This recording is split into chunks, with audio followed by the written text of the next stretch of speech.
Hey plant lovers, welcome back. There is a strange little trap hidden in the garden center every spring, and it usually sits right near the entrance, glowing silver green in a black nursery pot, covered with purple flowers, smelling like a clean linen closet in Provence. Lavender. It looks harmless. It looks timeless. It looks like the kind of plant you buy once and enjoy for the rest of your life. But for a shocking number of American gardeners, lavender is not a forever plant. It is a two-season romance, sometimes a one-season heartbreak. You plant it in April, you admire it in June, you worry about it in August, and by the following spring, you are standing over a woody gray skeleton wondering what you did wrong. Here's what most people don't know. In many yards, you did not fail lavender. Lavender failed your yard. Lavender comes from a world of sharp drainage, bright sun, dry air, rocky slopes, lean soil, and roots that almost never sit wet. Now put that same plant into clay in Ohio, humid nights in Georgia, sprinkler-wet mulch in New Jersey, or a rich, compost-heavy border in Missouri, and suddenly the plant everyone calls easy starts behaving like a diva. And that changes everything. Because if what you really want is fragrance, there are plants that can give you more scent, more years, more flowers, more pollinators, and far less drama than lavender ever promised. I researched the fragrant perennials gardeners keep for decades, the ones old houses inherit, the ones pollinators return to year after year, and the ones that actually match real backyard conditions. Not fantasy conditions, real ones. Today, I want to share 11 fragrant perennials that can replace lavender in the places where lavender keeps disappointing you. Some smell sweet, some smell spicy, some smell clean and minty. One barely shows its secret at all until you cut it, dry it, and suddenly your whole room smells like vanilla, hay, and an old wooden chest. Stay with that one. It is worth waiting for. And if you are tired of spending money on plants that look good at the nursery and disappear from your garden 2 summers later, subscribe now, because the whole point here is simple. Plant once, understand the plant, and stop buying the same disappointment twice. The first plant is peony. A mature peony is not just a flower. It is a family heirloom pretending to be a perennial. There are peonies in old yards across Pennsylvania, New York, Illinois, and Vermont that have outlived the people who planted them. The house changes hands, the driveway gets repaved, the porch gets rebuilt, and every late spring, the same peony pushes through the soil like it never got the memo that time had passed. The fragrance is the kind people remember from childhood. Not sharp like lavender, not herbal. Peony is softer, rounder, almost luxurious. Some varieties smell like old garden roses with a cool citrus edge. Others smell powdery and sweet, like a fresh bouquet sitting in a sunny room. And the flowers are generous in a way lavender never is. Big, ruffled bowls of cream, blush, coral, crimson, and deep pink. A single bloom can be the size of your hand. Cut one stem and bring it indoors, and suddenly, the whole kitchen feels like early June. Here is the part people get wrong. Peonies do not want to be planted deep. Their pinkish growing eyes should sit only about 1 to 2 inches under the soil surface. Bury them deeper, and you may get years of leaves with no flowers.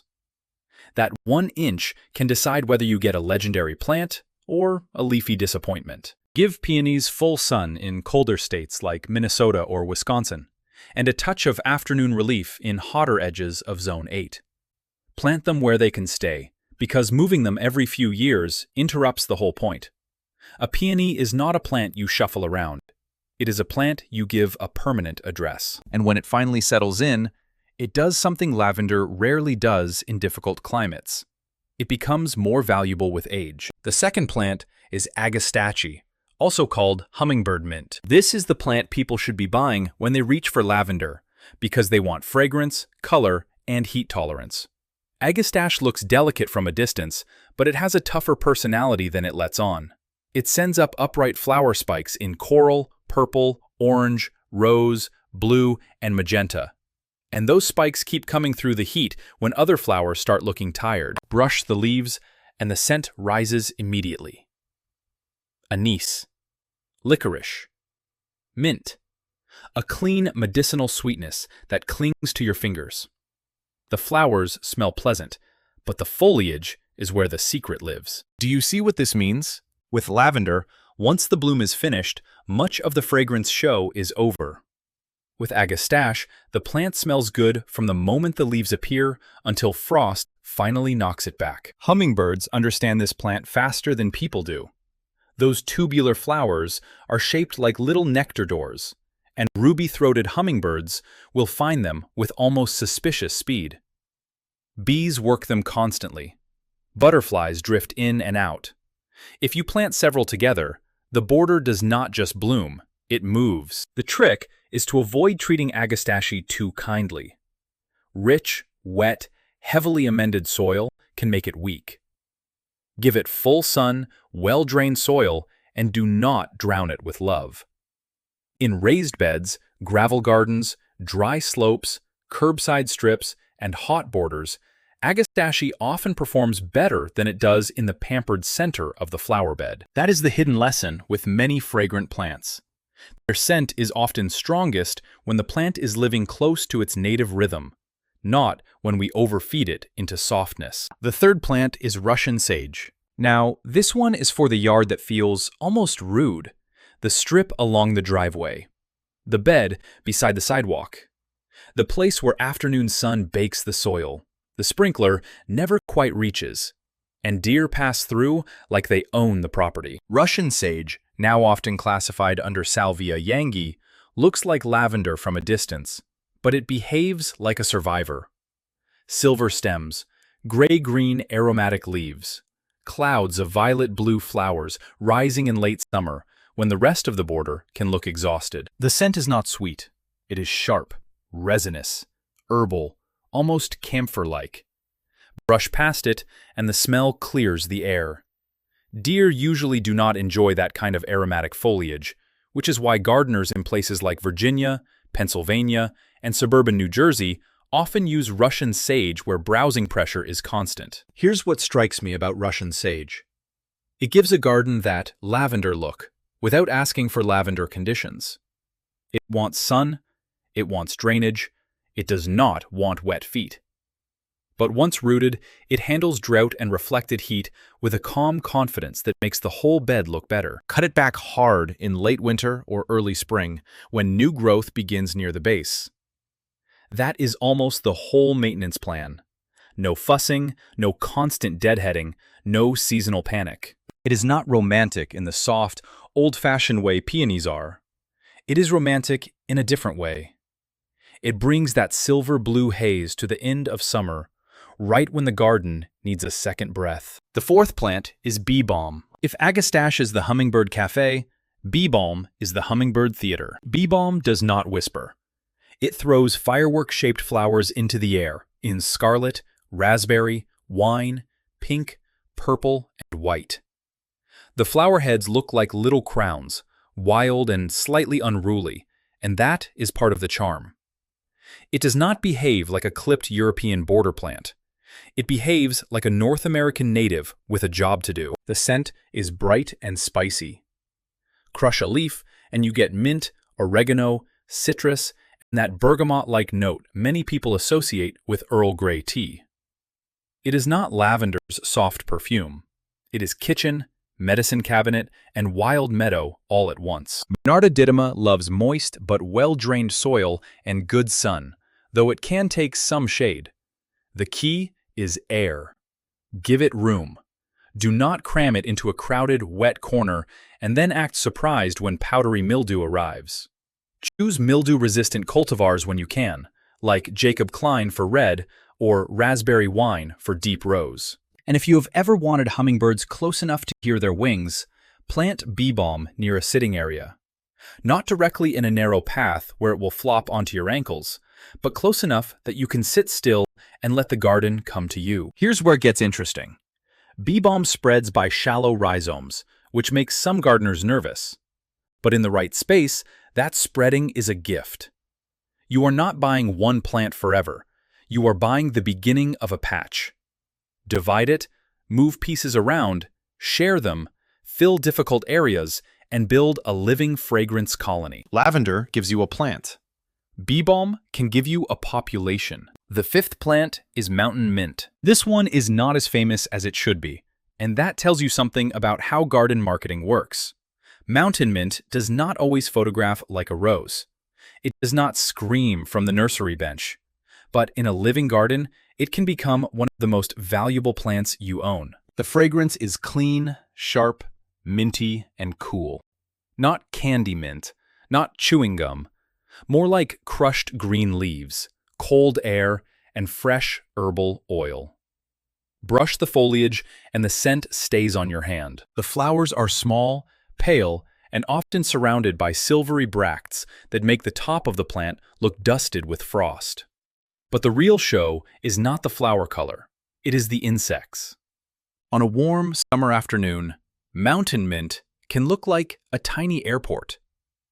Native bees, honeybees, wasps, hoverflies, butterflies, beetles, little beneficial insects most gardeners never notice until a plant like this gathers them in one place. I discovered that once you watch mountain mint in bloom, you stop thinking of pollinator plants as decoration.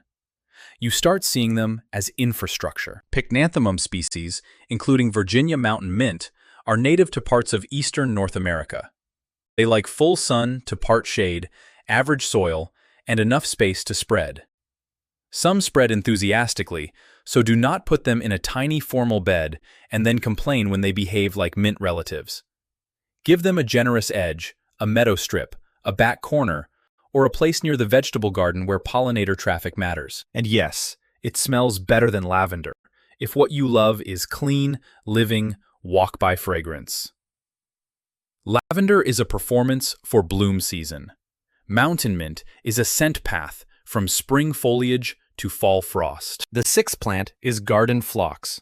This is where the fragrance turns soft again. Garden phlox is the plant for summer evenings. Not noon, not the hot glare of afternoon. Evening. That time after dinner when the light goes lower, the air stills, and the garden suddenly releases scents you did not notice all day. Phlox paniculata can smell like honey, vanilla, warm flowers, and old-fashioned perfume. A good fragrant cultivar near a porch or patio can carry farther than you expect, especially in still air. The flower heads are full, rounded clusters in pink, white, lavender, magenta, purple, and bicolor combinations. It is a generous plant, almost too generous if you choose the wrong cultivar and ignore airflow. Like bee balm, garden phlox can battle powdery mildew, especially in humid summers. The answer is not to avoid it. The answer is to plant smarter. Give it sun to part shade, fertile, well-drained soil, moisture during dry stretches, and room for air to move around the stems. Water at the base. Avoid spraying leaves every evening. Choose mildew-resistant cultivars like David when you want white, or strong, modern varieties bred for cleaner foliage. And here is the reward. Garden phlox fills that awkward summer gap when spring flowers are gone and fall bloomers have not fully taken over. It gives height, color, cut flowers, and scent at exactly the moment many gardens start looking tired. Sphinx moths and hummingbird moths visit phlox, especially around dusk. If you have ever seen what looked like a tiny hummingbird hovering at a flower after sunset, you may have already met one. Garden phlox invites that kind of twilight life into the yard. It makes the garden feel inhabited. The seventh plant is catmint. Catmint is what lavender wishes it could be in half the yards where lavender keeps dying. It forms soft mounds of gray-green aromatic foliage and sends up waves of lavender-blue flowers in late spring and early summer. The look is relaxed, billowy, and forgiving. Along a path, around roses, beside ornamental grasses, or at the front of a sunny border, catmint makes everything around it look more intentional. The scent is cool and herbal, minty with a slight floral edge. People notice it when they brush against it. Deer notice it from farther away, and many leave it alone. The cultivar most gardeners know is Walker's Low, which is funny because it is not especially low. It often reaches around 2 feet high and can spread into a broad mound. But it is reliable, widely available at garden centers, and tough enough for beginners. Here's the move most people miss. After the first flush of bloom fades, cut catmint back by about half. Not to the ground, just by half. It will look a little severe for a short moment, then it pushes fresh growth and often blooms again. That simple cut turns a tired plant into a second season of color. Catmint is especially useful if you are designing with roses. Roses bring the big flowers. Catmint hides bare rose legs, softens the planting, draws pollinators, and offers aromatic foliage that deer usually do not enjoy. It is not flashy in a single bloom close up, but in the landscape, it earns its place. And sometimes, that is the plant you need. Not the diva, the reliable one. The 8th plant is Santolina, also called lavender cotton. This is the silver plant, for people who keep killing lavender but still want that dry Mediterranean look. Santolina chamacyparisis forms tight mounds of silver, finely textured foliage. The leaves are aromatic when touched, with a dry resinous scent that can remind people of rosemary, chamomile, and warm wood. In summer, it sends up small yellow button flowers that look almost architectural against the silver. The secret is the foliage. That silver surface is not just pretty. It helps the plant reflect harsh sunlight and reduce water loss. In other words, Santolina is physically built for dry heat. Give it full sun. Give it lean, sharply drained soil. Do not enrich it heavily. Do not mulch it with moisture-holding bark against the crown. Do not put it in soggy clay and ask it to be happy. Santolina is for gravel gardens, hot edges, stone paths, hell strips, raised beds, and dry borders. It is the plant you use when you want structure, fragrance, and a clean silver mound that does not collapse into regret by August. Shear it lightly after flowering if you want to keep it dense. Let it get too rich and too wet, and it may open up in the center or sprawl. That is not the plant being difficult. That is the plant telling you it was made for leaner living. There is a lesson here for gardeners who love fragrance. Many aromatic plants store their scent in oils, and those oils often belong to plants adapted to sun, wind, lean soil, browsing animals, and drought. When you understand that, you stop feeding everything like a tomato plant. Some plants smell stronger when life is a little tougher. The 9th plant is sweet woodruff, and this is the one I promised at the beginning. Fresh, well woodruff is modest. It grows low, usually in shade, with whorled green leaves and tiny white star-shaped flowers in spring. If you bend down and smell it fresh, you may get a faint green woodland scent, pleasant but not dramatic. Then you cut it. As the leaves dry, the fragrance changes. A compound called coumarin becomes more noticeable, and suddenly the plant smells like fresh-cut hay, vanilla, almond, and old wooden drawers. It is warm, nostalgic, and strangely deep for such a small plant. This is the part nobody talks about. Some fragrance plants perform in the garden. Sweet woodruff performs after harvest. Historically, it was used in dried bundles, household scenting, and traditional drinks in parts of Europe. That drying transformation is the whole magic. Gallium odoratum grows as a mat-forming ground cover in shade. It can handle those difficult places under shrubs and trees where many fragrant plants give up because there is not enough sun. It prefers moist, rich shade, but established patches can tolerate less perfect conditions better than you might expect. This is not a plant for a hot, dry, full-sun curb strip.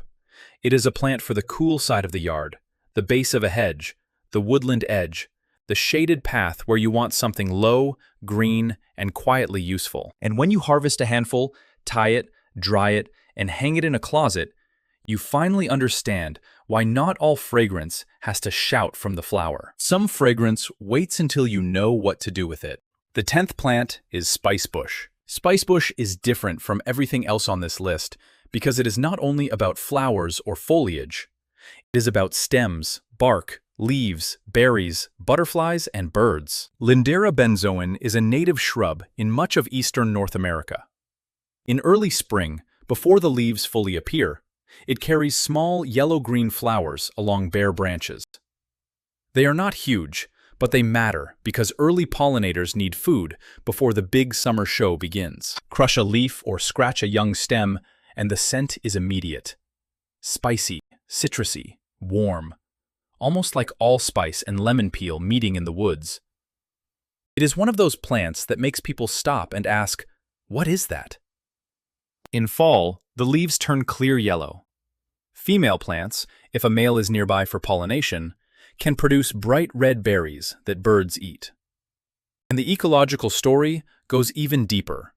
Spicebush is a host plant for the spicebush swallowtail butterfly, which means the caterpillars depend on plants like this to complete their life cycle. That is different from attracting butterflies with nectar.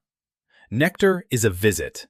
A host plant is a nursery. So when you plant spicebush, you are not just making the garden smell better, you are adding a missing link in the local food web. Give it part shade to shade, average to moist, well-drained soil, and room to become a real shrub. It is not a tiny perennial for the front of the border. It is a long-term anchor for a woodland edge, a naturalized corner, or the layered back of a pollinator garden. Lavender gives you a scent memory. Spicebush gives you a living relationship. The 11th plant is American wisteria, especially amethyst falls. Now, wisteria comes with baggage, and it deserves that baggage.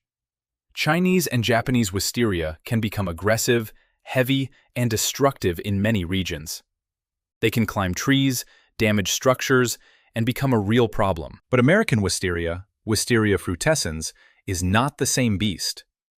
Amethyst falls is a more compact selection that gives gardeners the romance of hanging purple flower clusters without the same level of chaos. The scent is softer than the old Asian wisterias, sweet, grape-like, violet, honeyed, and floral. The flower clusters are shorter, but the effect is still dramatic when trained over an arbor, pergola, or strong trellis. Here's the practical part. It still needs structure.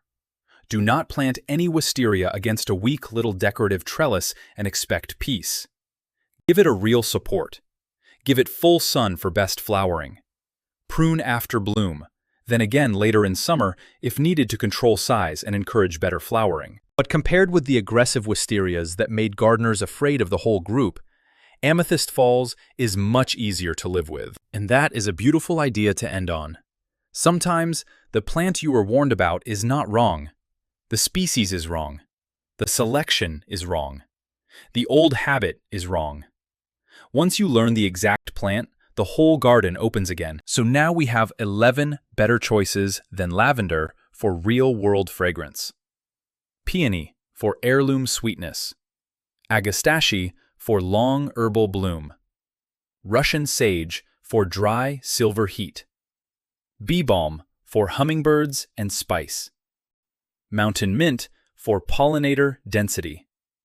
Garden phlox for summer evenings. Catmint for deer-resistant softness. Santolina for dry structure. Sweet woodruff for shade and dried vanilla hay scent. Spicebush for woodland spice and butterflies. And American wisteria for controlled drama. But before you plant any of them, remember 3 rules. First, match the plant to the place. Do not put sweet woodruff in blazing sun. Do not put Santolina in wet clay. Do not put bee balm where air cannot move. Fragrance begins with biology, not wishful thinking. Second, prepare drainage before you prepare beauty. A fragrant perennial sitting in wet soil will often fail no matter how good it looked at the nursery. If water lingers in the planting hole, raise the bed, loosen the soil, add grit where appropriate, or choose a plant that actually likes moisture. Third, design fragrance where people move. Put catmint, agastache, mountain mint, and Santolina near paths where leaves get brushed. Put phlox and wisteria near evening seating. Put sweet woodruff where you can harvest it. Put put spicebush along a shaded walk where someone can touch a leaf and discover the scent. That is how a garden becomes more than pretty. It becomes remembered. Before you go, tell me in the comments, which plant are you putting in the ground first? And what state and zone are you gardening in? That question matters because the best plant is never just the prettiest one. It is the one that fits your weather, your soil, your sunlight, and your patience. And subscribe if you want fewer expensive mistakes and more plants that actually earn their place year after year. The next time you stand in a garden center, you should know exactly which plant is a dream and which one is a trap. You do not have to keep replacing lavender every spring. You can build a garden that smells better, lives longer, and gives something back to everything around it. Take care of your plants.